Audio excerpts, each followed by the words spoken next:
Hola, muy buenas noches, bienvenidos a un nuevo programa de alto voltaje.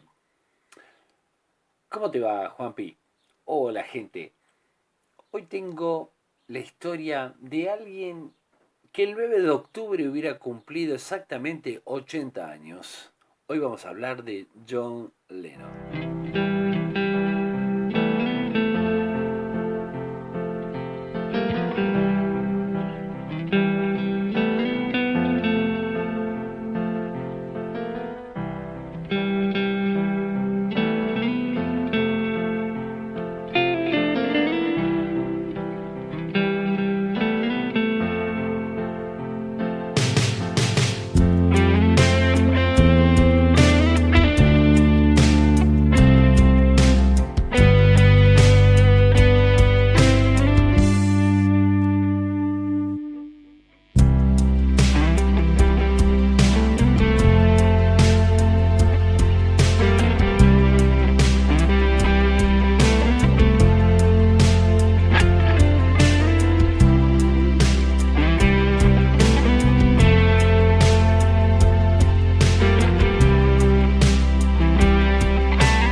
Hermosa versión de Imagine. ¿Y quién no empezó a escuchar rock gracias a John Lennon, ¿no? Que, bueno, empezó con los Beatles y siempre pasa que empezás escuchando los Beatles, te terminás tirando el rock y después, bueno, escuchás a John Lennon como solista y empezás a escuchar más bandas de rock. Pero bueno, sigamos con un poco más de la historia de John Lennon. Por favor, Dani, te cedo la palabra. Nacido el 9 de octubre de 1940 en Liverpool, John Winston Lennon vivió una infancia caótica, conoció a su papá a los 5 años y se crió con su tía materna luego de que su mamá formara otra familia. Su adolescencia, su explosión y su abrupta muerte, el legado de un artista de 40 años desde que partió de este mundo. Alguna vez dijo que la vida es eso, que sucede mientras estás ocupado haciendo otros planes. Su vida pasó rápido, concluyó el 8 de diciembre de 1980 cuando Mark David Chapman, un presunto fan, salió de las sombras para disparar 5 veces contra su cuerpo. Las dos primeras impactan por la espalda y dictan su muerte. Las dos siguientes dan en su hombro y la quinta se pierde en las paredes de la cuadra. John Winston Lennon murió asesinado hace 4 décadas en las puertas de su casa en Manhattan. Tenía 40 años, había nacido el 9 de octubre de 1940 en plena Segunda Guerra Mundial. Su niñez no fue particularmente dichosa. Julia, su madre, lo tuvo sola. Al bebé le pusieron John Winston, parte linaje familiar y parte admiración por Churchill. El padre estaba en alta mar trabajando, pero el tiempo pasó, la guerra terminó y el hombre no aparecía. Cuando lo hizo llegaron los reproches, las peleas y John quedó en medio de las tormentas conyugales como moneda de cambio. Julia ya tenía otra pareja, estaba embarazada. El padre se fue para no regresar y John se fue a vivir con su tía Mimi. La relación de John con su madre, aunque conflictiva, se fue reconstruyendo. La mitad de lo que digo no tiene sentido, pero lo digo para alcanzarte a vos, Julia. Escribió John en la canción Beatle a la que le puso el nombre de su madre. Julia le regaló su primera guitarra. A la tía Mimi la música no le parecía una ocupación honrosa, ni siquiera un pasatiempo decente. Julia incentivaba la inclinación artística de su hijo, pero cuando John tenía 17 años su madre murió atropellada por un auto. Ese dolor, esa ausencia, los desencuentros no resueltos se convirtieron en fantasmas que lo merodearon el resto de sus días. La aparición de la artista japonesa revolucionó el mundo de John. La pareja estaba siempre junta. En las salidas, en las grabaciones de los Beatles, en las entrevistas, sus mundos se fusionaron, los personajes y los creativos, los personales y, o sea, en todo aspecto, o sea, en lo personal más que nada, y en lo creativo. John quiso mostrarle al mundo su amor y el mundo no lo recibió demasiado bien. Cuando empezamos a salir, todo el mundo pensó que nos habíamos vuelto locos, dijo John mucho después. Ella fue sindicada como la responsable de haber provocado la ruptura de los Beatles, sin que se entendieran los crecimientos personales, las tensiones internas, las presiones, las batallas calladas entre los cuatro, el desgaste eh, inhumano que produce la fama desorbitada. No importaba cuánto tuviera de real la incidencia negativa de Yoko, bastó con el señalamiento para que quedara asignada como uno de los grandes billones de uno de los grandes villanos del siglo pasado. Una adolescencia complicada, la escuela de arte, las primeras chicas, la guitarra. The Quarrymen, los Beatles, Paul. Hamburgo, Tony Sheridan, George Martin, Brian Epstein, la primera grabación, la explosión de la Beatlemanía. Los Beatles sacudieron al mundo. Pocas veces en la historia un artista popular logró semejante impacto y ahí la cabeza de esa revolución hecha de mobtops, desparpajo, canciones cinceladas en el aire, carisma y grandes voces estaba John. Lo increíble es que si se enumeran los hitos de la banda, cada persona podría hacer una lista diferente. Y esto sucedió en muy poco tiempo. La evolución que tuvieron, las transformaciones que atravesaron en 7 años son inverosímiles. Cuando el mundo seguía hablando de los pelos largos y tarareando tontas canciones de amor, ellos dejaban los shows en vivo y grababan canciones como A Day in a Life. Entrevistado en estos días por Sean, el segundo hijo de Lennon, Paul McCartney, recordando el encuentro inicial en Liverpool, dijo: «Qué afortunado fui al conocer a este extraño niño al bajar del ómnibus, que hacía música como yo. Nos complementamos de inmediato». La dupla compositiva con Paul McCartney se fue transformando, de escribir codo a codo, a que cada uno hiciera sus canciones y el otro aportara una línea o mejorara el estribillo, aunque siguieran compartiendo los créditos. Esa competencia interna los potenció. El orgullo de demostrar quién era el mejor. A mitad de camino John escuchó a Bob Dylan y no quiso más canciones vacías. Las letras empezaron a tener importancia y aún en canciones que en la primera escucha pueden parecer livianas como Help, pueden esconder otras cosas, un pedido de auxilio, una visión más amarga. No Here Man Girl, Strawberry Field Forever, I Am the Walrus, Happiness is a One Gun, Revolution, Across the Universe, Esas son algunas de las canciones invencibles de John en la segunda etapa de los Beatles.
también era de las opiniones contundentes. Escandalizó cuando le pidió a las damas de la platea agitaran sus joyas o cuando dijo con toda naturalidad, sin abrir juicio de valor, que ellos eran más famosos que Jesús.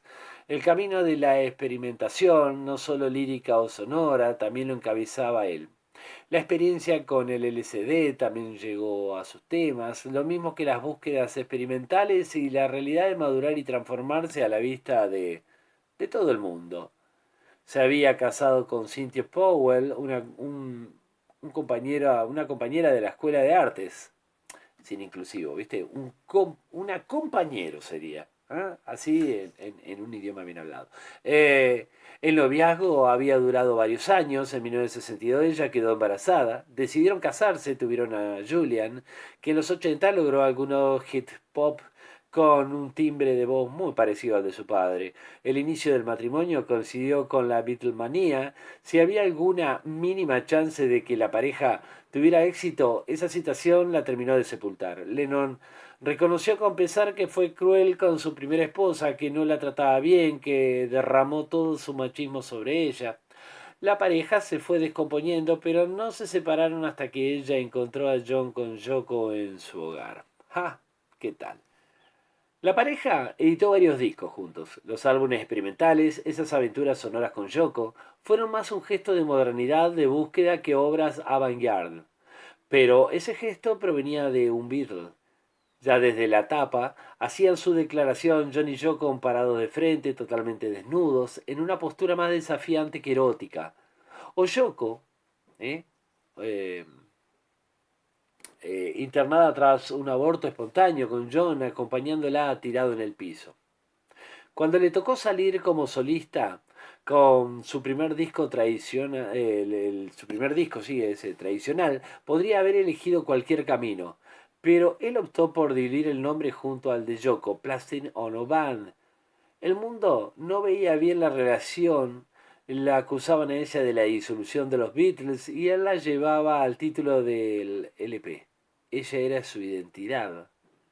Ese álbum es un clásico que resistió el paso del tiempo. Es más, que mejora con los años. Canciones que eluden la amabilidad, que afrontan el dolor, como Insulation, Mother, Working Class Hero y por supuesto God. No creo en Dios, no creo en Zimmerman, o sea, en Dylan. No creo en los Beatles, solo creo en Yoko y en mí. Mientras tanto, los periodistas lo buscaban y encontraban su lengua directa, que desconocía los eufemismos. Las diatribas contra Paul eran frecuentes, desmerecía sus discos solistas, dudaba del poder compositivo de su compañero de firma fuera del grupo, se adjudicaba la decisión de haber disuelto al grupo, dejando en claro que nadie le imponía condiciones. También era inclemente con George Harrison. Se reía de sus búsquedas espirituales, lo minimizaba como compositor, y hasta Rico Starr, con el que más relación mantenía, caía bajo su ingenio lacerante. Con el baterista utilizaba algo de condescendencia o aclaraba que un disco de Ringo no estaba mal, pero que él no lo compraría jamás.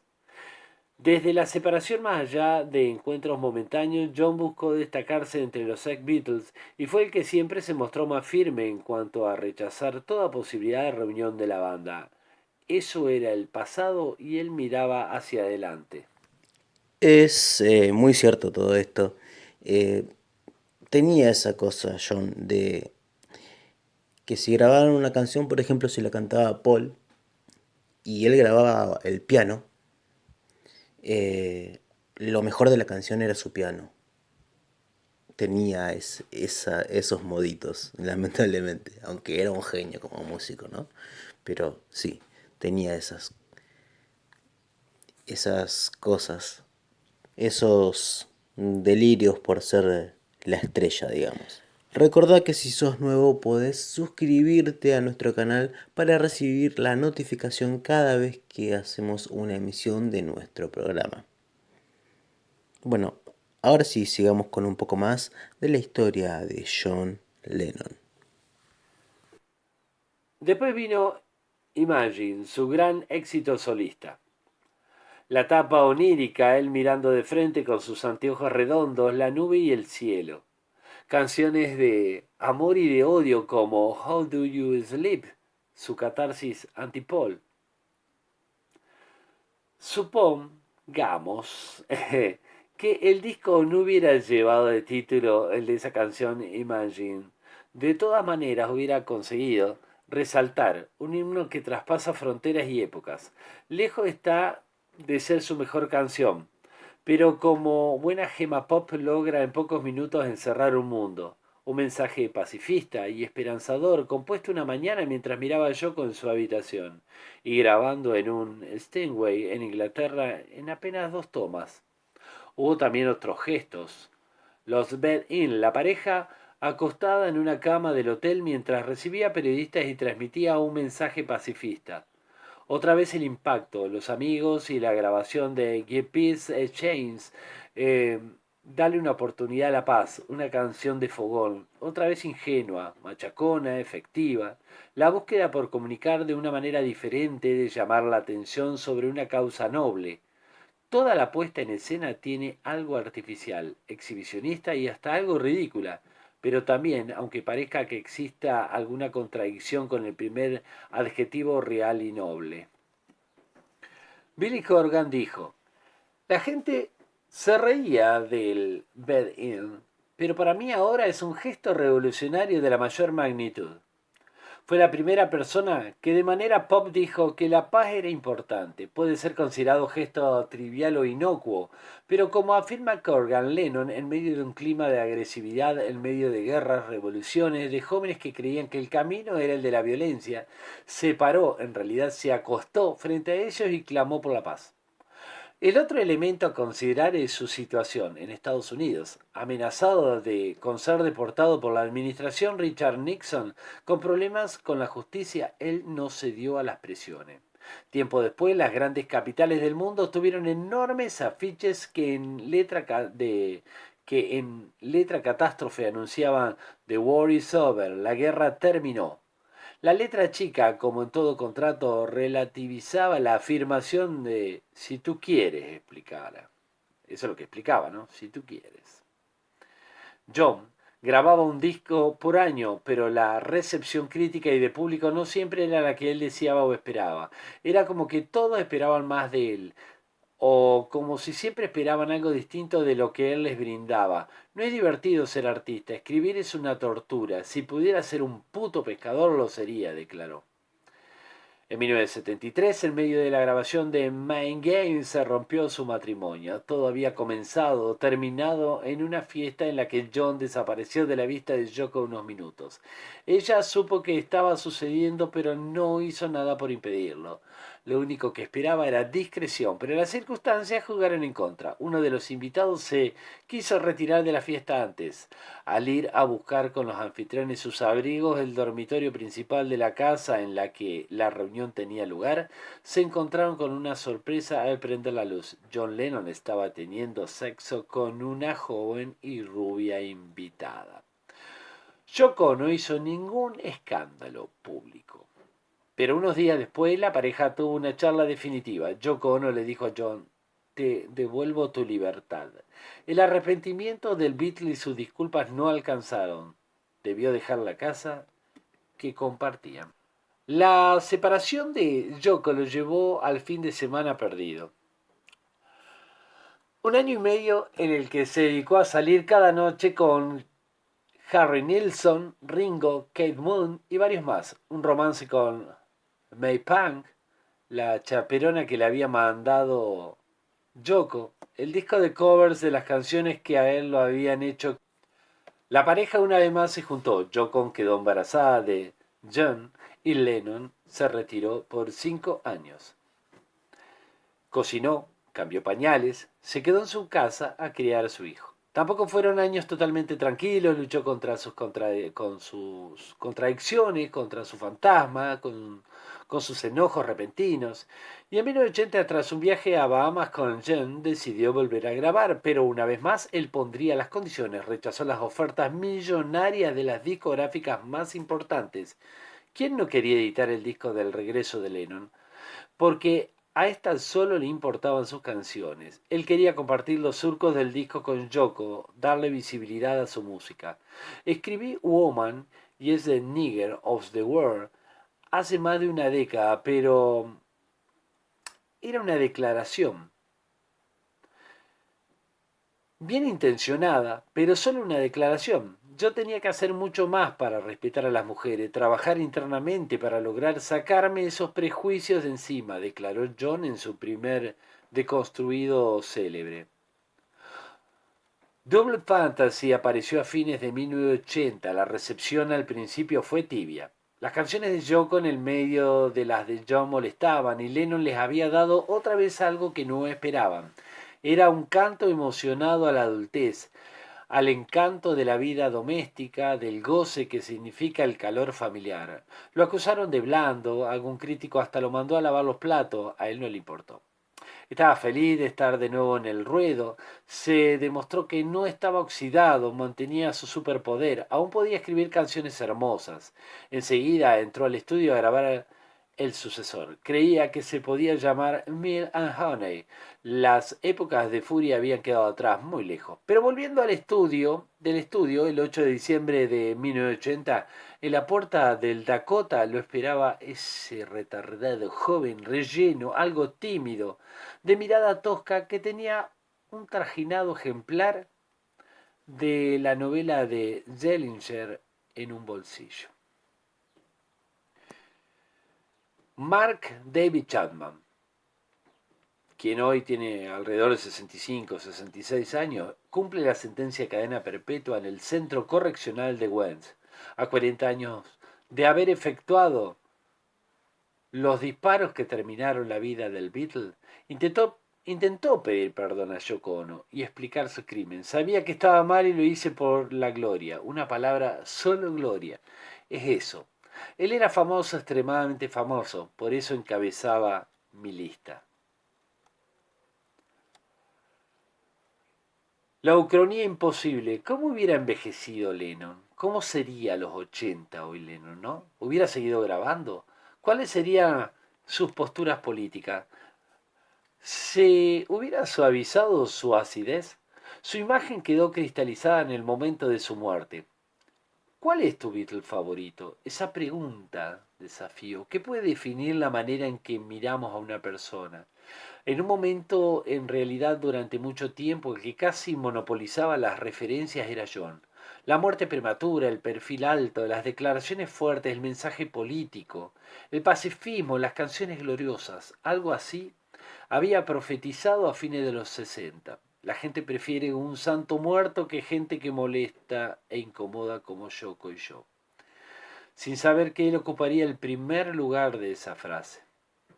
Después pasó lo que pasa siempre, en algún momento llega la reacción después de tanta veneración, su figura fue perdiendo preferencia a mano de los otros tres. Ahora ya ha pasado los 40 años de su muerte, el análisis es más sencillo, más desapasionado, y si bien nadie debería convertirse en catador de preferencias ajenas, tampoco se puede desconocer la enorme dimensión de John Lennon en la música moderna y la influencia que significó para varias generaciones de jóvenes excediendo largamente el mundo musical. Estos certámenes de favoritismo no conducen a ningún lado. Pero nadie suele negar la estatura colosal de John como compositor, cantante y figura pública. Su legado es una visión, una búsqueda de una sociedad más justa, la mirada humana, el sarcasmo desplegado con el timing exacto y, por supuesto, un centenar de canciones imbatibles, eternas, que mejoran nuestros días. Hasta la próxima.